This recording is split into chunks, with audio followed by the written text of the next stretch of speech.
Seja bem-vindo, Álvaro, o doido. Valeu. Faça as apresentações, meu nobre. Obrigado pelo convite. Sou amigo da Rafinha, esposa do Rafa, meu amigo. Esposo da Rafinha. Rafinha do Rafa. Estou aqui, agradeço, né, pelo convite de vocês. Meu nome é Álvaro Augusto Barbosa Nunes, né? E o apelido de Juninho veio do meu pai também sempre me chamar de Juninho, porque queria ser Álvaro Augusto Barbosa Nunes Júnior, né? Porque meu avô era Álvaro Nunes, meu pai Álvaro Nunes Filho, queria ter Júnior. Aí meu, não, vai ficar grande, vai ficar feio, então vou chamar de Juninho. Ficou Juninho, né? E eu nasci em 1980, cresci e vivenciei a minha vida, né, no lar cristão, junto com a minha mãe e minha avó. E fui crescendo e aprendendo sobre a vida, a vivência, a Bíblia, né? E aos 16 anos eu caí no show business, né? No mundo show business a gente vai falar um pouco sobre isso aí, né? Sobre shows, sobre eventos, né? E tô aí até hoje, com meus 43 anos, trabalhando firme no show business.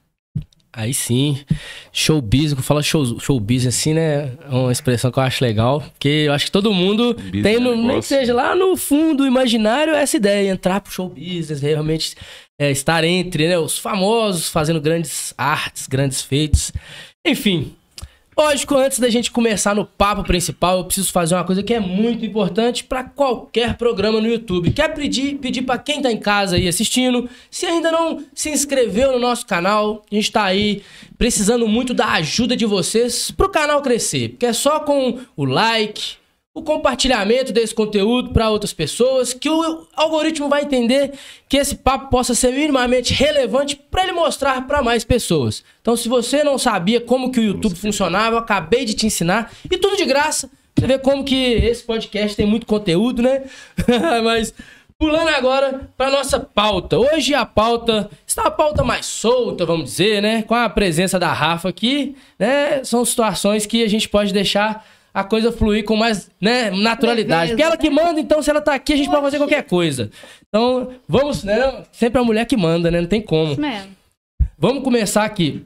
Doido, posso chamar só de doido? Sim. Doido, como que começou a sua carreira? Você falou que começou aos 16, né? Mas conta com mais detalhes aí. Como que você entrou? Eu acho que a gente podia falar só antes, assim, pra ficar claro. O Álvaro, ele é técnico de som, né? Pra quem não sabe, é aquele cara que, quando você vai no show grandão, assim, que tem lá, né, sei lá, Ivete Sangalo, Guns N' Roses ali, sempre tem ele, tem o palco principal e ali no meio, ali, quase de frente pro palco, tem uma mesa, não é isso, Álvaro? Correto. E aí, aquela mesa tem um equipamento gigante, às vezes ela é alta, né, equipamento gigante, enfim, ele é o cara que fica naquela mesa. Ele é o cara que controla todo o som, que passa o som com a banda mais cedo. Também é produtor, né, Álvaro? Então, o que a gente falou, quem que ele é, você pode falar pra gente como que você entrou nessa vida aí? Então, galera, nascido, né, em 1980, como eu disse, como eu falei para vocês, né, uma família simples e que foi me sugerido ao estudo, como todos, né, e eu nunca gostei de estudar. Ah, que isso, nunca gostei de estudar. Eu ia pra escola para jogar bola e merendar. E meu pai e minha mãe sempre pegaram no meu pé. Tem uns irmãos formados, sobrinhos formados, doutores, são médicos. A Jéssica, a Natália e o Vinícius, né, devem estar assistindo a gente aqui. Sou irmão do Valério, Ricardo e Alvimar, Bulica, né? Sempre estudados, meus dois irmãos já aposentados da aeronáutica, e meu pai, vai para aeronáutica, vai para aeronáutica. Não, pai, não quero, vai estudar. E eu não queria, eu queria fazer qualquer outra coisa. E eu tinha um irmão que ele inventou de fazer uma gincana no bairro. Eu falei, vou fazer uma gincana. Como? Eu vou fazer uma gincana. E ele movimentou todo o bairro, conseguiu um patrocínio de uma empresa de som, a Arte Som, que existe ainda hoje, né? Conseguiu um patrocínio de um bancário, de um vereador, de uma galera do bairro, né? Todos do bairro. E falou, olha, o equipamento eu empresto, só que eu não tenho equipe para carregar, para fazer, então você tem que se virar. E eu fui um dos carregadores. Geralmente os grandes técnicos que começam a trabalhar com showbiz, com eventos, eles começam lá de baixo. É sempre um degrau, sempre um ensinamento. O cara aprende a carregar, cuidar do equipamento, né? E eu fui um dos carregadores. Quando chegou lá na Arte Som, que a Aurora e o Zezinho, donos, né, da Arte Som, que abriu aqueles portões, eu com 16 anos, Eu vi aquele monte de caixa, aquele monte de equipamento, eu deslumbrei, né? Uma criança, assim, 16 anos, você vendo aquilo ali, eu pirei. Fui lá, carreguei, né, moleque? Carreguei tudo, uma alegria. E na semana nós fizemos sexta, sábado e domingo essa gincana. Na segunda-feira nós devolvemos todo o equipamento e eu falei, ó, se tiver uma oportunidade de trabalhar aqui, você me chama, tá, não sei o que e tal. Foi aquela coisa vaga. E o Clésio, filho do dono da empresa, eu já conhecia no bairro, eu encontrei no colégio com a namorada dele lá, falou, pô, velho, seu pai e tal, arruma um trampo pra mim, arruma um trampo pra mim. E fui insistindo com ele direto, né, arruma um trampo pra mim, arruma um trampo pra mim. Ah, peraí. Aí o pai dele me chamou pra trabalhar, o Zezinho, e eu fui tomar conta do galpão, para varrer o galpão e cuidar do equipamento que entrava e que saía, né? Já tinha equipe, já tinha os técnicos, eu era o chulepa, né? Chamado chulepa. E aí varri o galpão, cuidar do equipamento, e ali eu tive o conhecimento de o que é o áudio, que é o aprendizado. Em determinadas situações eu estava ali enrolando um cabo, estava ajudando os caras a carregar o equipamento, conhecendo a mesa tal, o microfone tal, cabo tal, fui aprendendo ali dentro do galpão. E determinada situação precisou de um técnico, né? E eu falei assim, ó, eu queria aprender e tal. Falei, mas não tem como, não tem. Era o Dudu, o Maurinho, né? Os antigos da empresa lá. Falei, mas já tem técnico, não tem como ir. Então, não, deixa eu ir para me aprender. E o Dudu falou comigo assim, não, você pode ir e tal, mas te dou um sanduíche e te dou um marmitex. Eu falei, beleza. E eu fui aprender.